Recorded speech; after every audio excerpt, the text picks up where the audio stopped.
اور عجیب بات یہ ہے کہ آج کل نکاح کرنے والے کو زنا کرنے والا بھی بیوقوف سمجھ رہا ہے، زنا نہ کرنے والا بھی بیوقوف سمجھ رہا ہے. اچھا کام ہے نا. باپ بھی اس کو بیوقوف سمجھ رہا ہے اپنے بیٹے کو، ماں بھی اپنے بیٹے کو بیوقوف سمجھ رہی ہے. الفلاحیہ مسجد کے امام صاحب ہیں، اکیلے دنیا میں شاید رہ گئے ہیں جو کہہ رہے ہیں اچھا کام ہے. اور بھی ہیں کچھ لوگ، ورنہ نکاح کرنے والے کو سب کیا کہتے ہیں؟ پرلے درجے کا بیوقوف کے خامخواہ کی ذمہ داریاں اپنے سر لے رہا ہے. مگر اللہ اس کے رسول کیا کہتے ہیں؟ عبادت کر رہا ہے. بیٹا کہے نا ابا سے میں نے نکاح کرنا، ابا کہتے گھر سے نکلو، کہتے ہیں نا ابا نکل جائے یہاں سے. اللہ کیا کہتے ہیں؟ مسجد میں جا کے کرو. نکاح کرنا کہاں سنت ہے؟ بولتے ہی نہیں ہے یار. اللہ نے کیا میرے گھر سے مت نکلو، شادی ہال میں نہ کراؤ، کہاں کرواؤ؟ مسجد میں. ابھی الحمدللہ مسجدوں میں نکاحوں کا رواج بڑھ گیا. اللہ کہتے ہیں میرے گھر میں آ کے کرو. ابا نے گھر سے نکال دیا کوئی پرابلم نہیں، ماں نے نکال دیا کوئی پرابلم نہیں ہے. نکاح ہوگا مسجد میں ہوگا. نکاح کرو گے ابا کی طرف سے صلواتیں سننے کو ملیں گی، اماں کی طرف سے اپنے خرچے پہ اگر کر رہے ہو. یہ بتا دوں میں اپنی ذمہ داری، بار بار ایسا نہ ہو ابا کے خرچے پہ. ابا نے پال کیا، جوان کر دیا، بس ابا کی ذمہ داری پوری ہو گئی. اب جو ہوگا اپنے خرچے پہ ہوگا. اپنے خرچے پہ کر رہے ہو اور ابا نے صلواتیں سنانا شروع کر دی، جو کہ کریں گے ضرور.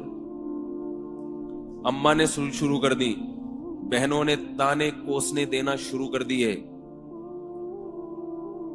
ابھی بہت ہنس رہا ہے یہ بچہ جو ہے نا، بہت ہنس رہا ہے، چھوٹا ہے نا. اگر یہ بالغ ہو چکا ہوتا تو یہ رو رہا ہوتا، کہتے میرے دل کی آواز.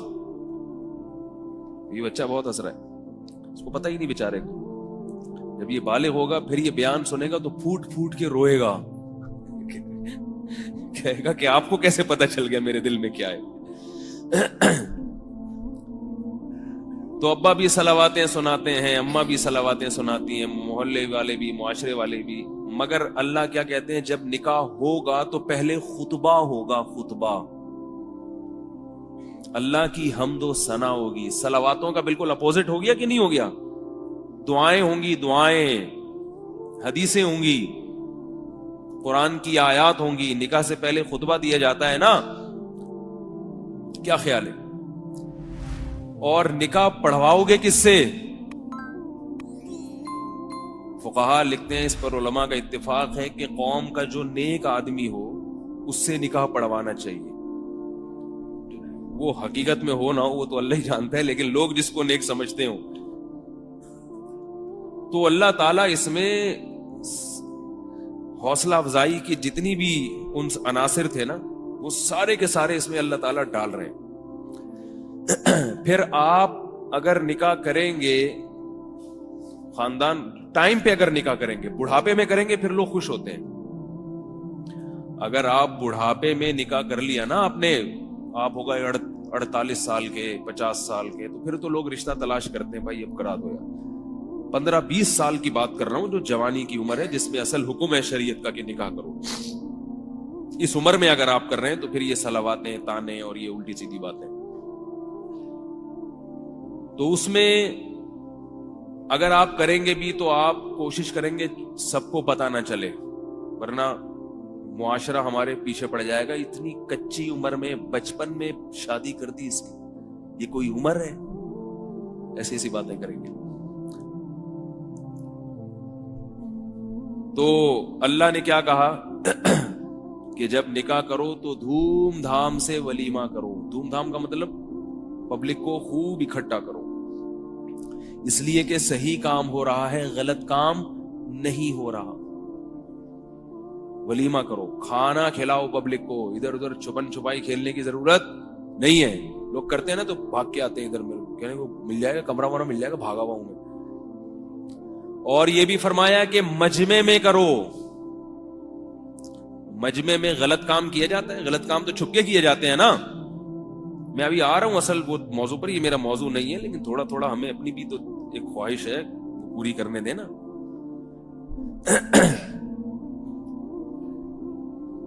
اعلنوا النکاح، نبی نے فرمایا نکاح علل اعلان کرو، علل اعلان. غلط کام علل اعلان ہوتا ہے؟ بولو بھائی چھپ کے. ابا کہہ رہے ہیں اگر تو نے کیا مجھے پتہ نہیں چلنا چاہیے ورنہ تیری ٹانگیں توڑ دوں گا. اماں کہہ رہی ہے اگر پتہ چلا تو نے 17 سال کی عمر میں شادی کر لی. اتنے موٹے موٹے آنسو. میں قوم کو کیا منہ دکھاؤں؟ اپنے خرچے پہ کیے اس نے 17 سال پہ. اگر کوئی جاب لگ گئی ہے، کوئی وراثت میں پیسے مل گئے، اپنے خرچے کی بات کر رہا ہوں، یہ ذہن میں رکھو. تو اماں کیا تانا دیتی ہیں، ابا کیا تانا دیتے ہیں، پتہ نہیں چلنا چاہیے کسی کو.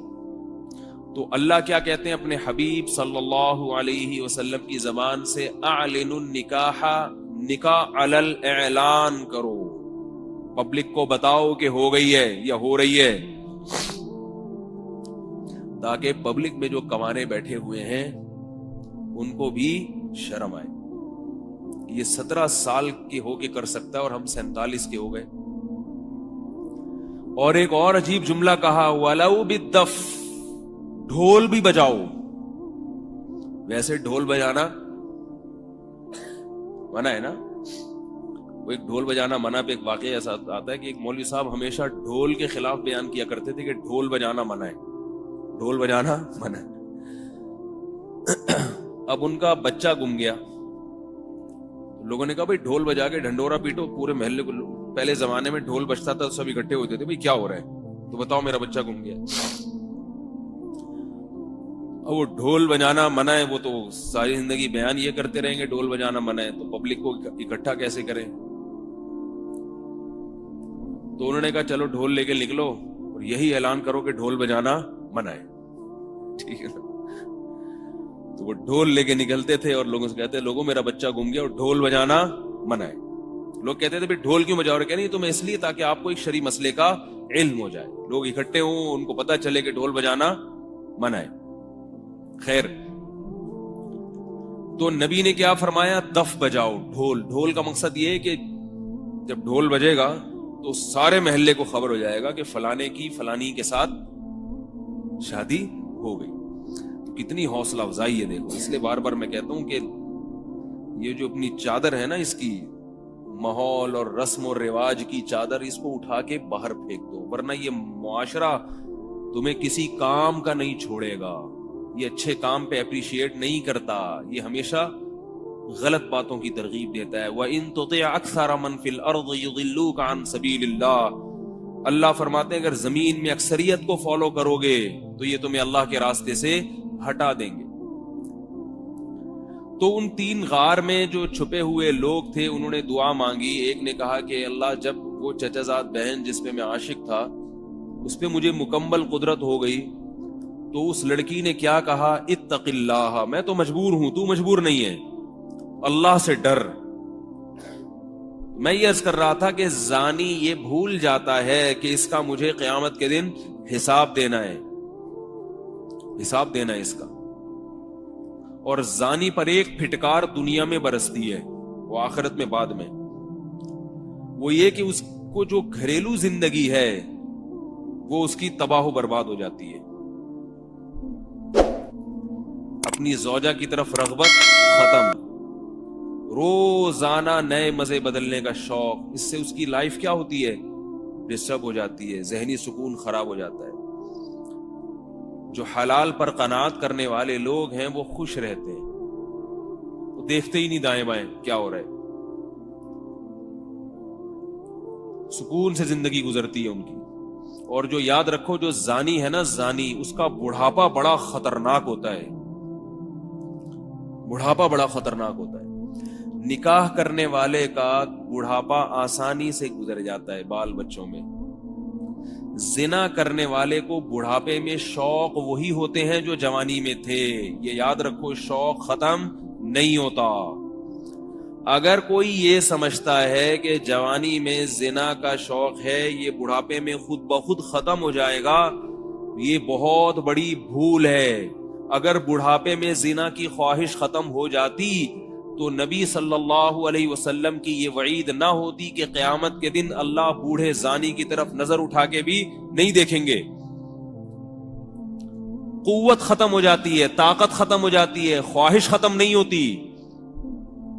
اور اس سے بڑا عذاب کیا ہوگا کہ ایک چیز کی خواہش ہے مگر اسے پورا کرنے کی قوت نہیں ہے.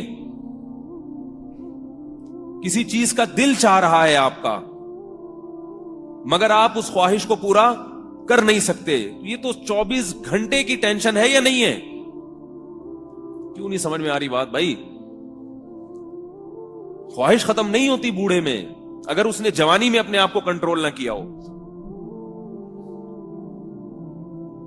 جس شخص نے جوانی میں بدنظری نہیں چھوڑی, آپ اس کا بڑھاپا دیکھو, بڑھاپے میں بہت خطرناک نظر باز ہوتا ہے, وہ بہت خطرناک ہوتا ہے. اور پھر اس بدنظری کی پھٹکار اس کے چہرے پہ بھی پڑتی ہے, اور توبہ کی توفیق پھر اکثر نصیب نہیں ہوتی. لوگ یہ سمجھتے ہیں کہ جوانی ہے تو بڑھاپا جب آئے گا تو خود بخود چھوٹ جائے گا. نہیں چھوٹتا, خود بخود اور پختہ ہو جاتا ہے, اور پختہ. اس لیے اس خوش فہمی میں ہرگز نہ رہیں بھائی. اگر اللہ نہ کرے کسی نے زنا کیا تو خوب گڑ گڑا کے اللہ کے سامنے توبہ کرے. وَلَا تَقْرَبُوا الزِّنَا إِنَّهُ كَانَ فَاحِشَةً وَسَاءَ سَبِيلًا. فرمایا زنا کے قریب بھی مت پھٹکو, قریب بھی مت جاؤ. کسی عورت کے ساتھ تنہائی اختیار کرنا اسلام میں حرام ہے, کسی عورت کے ساتھ. یہ نبی صلی اللہ علیہ وسلم کی شدید وعید ہے اس پر کہ کسی بھی جوان عورت کے ساتھ آپ تنہائی اختیار, جوان ہو یا عمر زیادہ ہو, تنہائی نہیں اختیار کرتے. یہاں بہت ہی کوئی بوڑھی ہے, نانی دادی بن گئی بالکل ہی 90-95 سال کی, ایک الگ بات. جوان عورت ہو, 50-55 سال کی عورت بھی جوان ہی ہوتی ہے. آپ اس کے ساتھ تنہائی اختیار بولو نا بھائی نہیں کر سکتے. لفٹ میں بعض دفعہ ایسے ہوتا ہے, کہیں بلڈنگ میں آپ جا رہے ہیں, کوئی خاتون چلی گئی لفٹ کے اندر, آپ باہر آ جائیں, آپ نہ جائیں, موقع تلاش کر رہے ہوتے ہیں. ہمارے یہاں ہوتا ہے لفٹوں میں خاتون جا رہی ہیں, بندہ بھی چلا گیا, کہتے ہیں نظر نیچی کے کھڑے ہوئے. تو بھائی یہ جب جائز ہی نہیں ہے آپ کا اس کے ساتھ تنہائی اختیار کرنا, تو آپ کو جب شریعت اجازت ہی نہیں دے رہی تو آپ کتنے اچھے ہیں برے ہیں یہ بحث ہی جائز نہیں ہے. میں منع کرتا تھا بعض دفعہ, ہم وہاں حج پہ گئے تو وہ لفٹ میں بعض دفعہ ایسا, وہاں تو بہت ہوتا ہے ایسے, اکیلی خاتون جا رہی ہیں تو کوئی بندہ چڑھ گیا, تو منع کرتا بھائی نہیں, باہر میرے ساتھ چلے جانا. اس سے کہتا تھا میرے ساتھ چلے جانا. نہیں بھائی ہم کو حج کرنے آئے, جو لڑکیوں کو دیکھنے تھوڑی آئے ہیں. مجھے پتا ہے بھائی آپ حج کرنے آئے ہیں, تو یہاں اگر اللہ رسول کی نہیں مانو گے تو پھر کہاں مانو گے؟ اللہ اس کے رسول نے یہ نہیں کہا کہ جو نیک لوگ ہیں وہ اکیلے سفر کر سکتے ہیں, عورت کے ساتھ سفر نہیں, یعنی تنہائی اختیار کر سکتے ہیں. جو برے لوگ ہیں ان کو اجازت نہیں, نہ برے کو نہ نیک, تنہائی جائز نہیں ہے. تنہائی ہاں کسی خاتون سے بات کرنی ہو, کوئی دوسرا موجود ہو, اگر مجبوری ہو تو بے شک دوسری خاتون ہی ہو. تنہائی جو ہے تنہائی یہ بہت خطرناک چیز ہے. لوگ ان چیزوں میں ذرہ برابر احتیاط نہیں کرتے, بس براڈ مائنڈڈ بننے کی کوشش میں. یار ہم لوگ اتنے نیچ سوچ کے نہیں, اتنے گھٹیا نہیں ہے جیسے مولویوں کی باتیں ہیں. تو گھٹیا پن تو یہ بھی ہے کہ اگر زنا کر لیا تو کیا ہو گیا, اس کو بھی اگر آپ نہ دیکھو تو بھی کلچر ہے, گورے تو کرتے ہیں نا, کیا ہے زنا ہو گیا, گرل فرینڈ ہے تو کیا ہو گیا. ہم جا کے کہتے ہیں توبہ توبہ استغفر اللہ, کہتے ہیں یہ اس لیے جو ترقی نہیں کر رہے یہ لوگ. غیرت کو زندگی سے نکال دو تو پھر جو چاہے کرو. پھر نہ جمعے کا بیان سننے کی ضرورت, نہ اتوار کا, نہ کسی عالم کے پاس جانا, نہ کسی بزرگ کی ضرورت نہیں. اور اگر غیرت والی زندگی گزارنی ہے تو شریعت کے ان احکامات کو فالو کرنا پڑے گا. تنہائی عورت کے ساتھ جائز نہیں. ہمارے ایک دوست سے یونیورسٹی میں بہت بڑے پروفیسر تھے, کیا ہیں الحمدللہ, تو یونیورسٹی کی جو لڑکیاں ہیں بعض دفعہ ان سے اپنے پرائیویٹ بلکہ پرسنل جو میٹر ہے نا اس پہ مشورے لیتی ہیں. اب وہ بعض چیزیں ایسی ہوتی ہیں کہ وہ تنہائی کے بغیر وہ بتا نہیں سکتی اپنی بات. تو وہ مجھے بتا رہے تھے کہ میرے سے مشورہ لینے کے لیے جب کوئی لڑکی بیٹھتی ہے اسکول میں کلاس میں, تو اب مسئلہ یہ ہوتا ہے کہ کسی اور کی موجودگی میں وہ بات نہیں کرنا چاہتی. تو میں نے کہا کہ یا تو آپ اس سے موبائل پہ بات کر لیں، اور اگر یہ ممکن نہیں ہے تو کلاس کا دروازہ کھول کے رکھیں مکمل.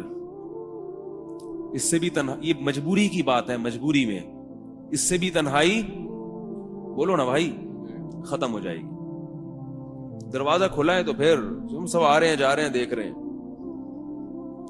لیکن وہ بتا رہے تھے کہ یونیورسٹیوں میں پروفیسر اس کی احتیاط نہیں کرتے. جو اسٹوڈنٹس ہیں اگر انہوں نے پوچھنا ہو پروفیسر صاحب سے کوئی بات کرنی ہے تو پروفیسر کہتے کنڈی لگاؤ، تالا لگاؤ، پرسنل میٹر ہے نا، آپ کا پرسنل معاملہ ہے تو بہت تنہائی کے ساتھ، بہت احتیاط کے ساتھ کان میں آ کے بتاؤ میرے. حرام ہے، گناہ ہے، جواب دینا ہے اللہ کو قیامت. تنہائی میں اپنی بیگم کے ساتھ بیٹھا کرو بس، اور اگر نہیں ہے بیگم تو صبر کرو، اللہ سے دعا مانگو. جی ایک اور دے. تو میں اس لیے عرض کر رہا ہوں کہ یہ جو نکاح کرنے والے لوگ ہیں یہ بے وقوف نہیں ہے. جو زنا کرنے والا ہے وہ پرلے درجے کا احمق ہے، کیونکہ اللہ نے قرآن مجید میں خام خواہ میں نہیں کہہ دیا کہ زانی کو 100 کوڑے مارا کرو. قرآن میں کہا نا اللہ نے کنوارا مرد یا کنواری لڑکی اگر زنا کرے تو اللہ نے کیا کہا ہے، چوک پہ کھڑا کر کے 100 کوڑے مارو، چوک پہ کھڑا کر کے. وَلَا تَأْخُذْ بِهِمَا رَأْفَةٌ فِي دِينِ اللَّهِ، اور جب اس کے کوڑے لگ رہے ہوں یا کوڑے مارے جا رہے ہوں تو اس معاملے میں تمہارے دل میں نرمی نہیں پیدا ہونی چاہیے. ہائے ہوئے نہیں کرو، ہائے بیچارے کو زور سے لگ گئے، ہائے بیچارے کو یہ ہو گیا، ہائے یہ کیا ہو گیا، ہائے یہ کیا ہو گیا، ہائے توبہ کر لیتا، ہائے توبہ کا دروازہ تو کھلا ہوا تھا. اللہ کہتے ہیں گواہوں سے اگر ثابت ہو گیا تو توبہ کرے گا، میں قبول کر لوں گا. سزا دینے میں نرمی نہیں، سزا پوری دو، پھر ہائے ہوئے کرتے رہو بیٹھ. پھر اس کو عار دلانا جائز نہیں ہے، پھر اس کو تانے دینا جائز نہیں ہے. جب ایک دفعہ سزا مل گئی بس اب تانے نہیں دے سکتے. اور شادی شدہ مرد اگر زنا کرے، شادی شدہ کا تو سخت حکم ہے، اس کو جب حلال ہے تو حرام کی طرف کیوں جا رہا ہے وہ؟ تو پھر اس کی سزا کیا ہے بتائیے؟ رجم ہے، رجم.